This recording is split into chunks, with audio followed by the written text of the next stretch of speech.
महाभारत युद्ध के अंत में श्री कृष्ण ने अश्वत्थामा के माथे की मणि निकाल ली थी और उसे युगों युगों तक भटकने का शाप दिया था। लेकिन क्या वह सिर्फ एक कहानी है? भारत में ऐसी 3 जगहें हैं जहां के स्थानीय लोग आज भी दावा करते हैं कि उन्होंने एक 10 से 12 फीट ऊंचे इंसान को देखा है जिसके माथे से खून बहता है। पहली जगह है मध्य प्रदेश का असीरगढ़ किला। यहाँ के शिव मंदिर के बारे में कहा जाता है कि मंदिर के कपाट खुलने से पहले ही कोई गुप्त रूप से शिवलिंग पर ताजे फूल और चंदन चढ़ा जाता है। स्थानीय निवासियों का मानना है कि अश्वत्थामा हर सुबह यहाँ पूजा करने आते हैं। कई लोगों ने दावा किया है कि एक विशालकाय आकृति उनसे घाव के लिए तेल मांगती है।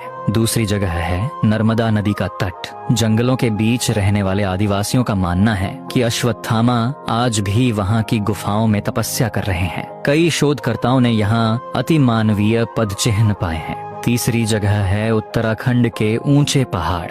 माना जाता है कि अपने पिता द्रोणाचार्य की तरह अश्वत्थामा को भी हिमालय की शांत कंदराएं प्रिय हैं, जहां वे कल की अवतार का इंतजार कर रहे हैं। विज्ञान इसे नहीं मानता, लेकिन इन जगहों की हवाओं में आज भी एक अजीब सा भारीपन महसूस होता है। अश्वत्थामा का होना हमें याद दिलाता है कि अधर्म और क्रोध की सजा कितनी भयानक हो सकती है। वह आज भी जीवित है, न जीने के लिए न मरने के लिए, सिर्फ अपने कर्मों का फल भुगतने के लिए। शिशुपाल श्री कृष्ण की बुआ का बेटा था। जब वह पैदा हुआ तो उसके 3 आंखें और 4 हाथ थे। आकाशवाणी हुई कि जिसकी गोद में बैठते ही इसके अतिरिक्त अंग गिर जाएंगे, वही इसका वध करेगा। जब कृष्ण ने उसे गोद में लिया तो वह सामान्य हो गया। उसकी माँ रोने लगी और कृष्ण से वचन मांगा कि वे उसे मारेंगे नहीं। कृष्ण ने कहा, बुआ, मैं इसकी 100 गलतियां माफ करूंगा, लेकिन उसके बाद नहीं। युधिष्ठिर के राजसूय यज्ञ में जब श्री कृष्ण को अग्र पूजा का सम्मान दिया गया तो शिशुपाल जल भुन गया। उसने भरी सभा में कृष्ण को अपशब्द कहना शुरू कर दिया। वह गालियां देता रहा और कृष्ण मुस्कुराते हुए गिनते रहे। 98, 99, 100। जैसे ही उसने 101वीं गाली दी, कृष्ण का चेहरा गंभीर हो गया।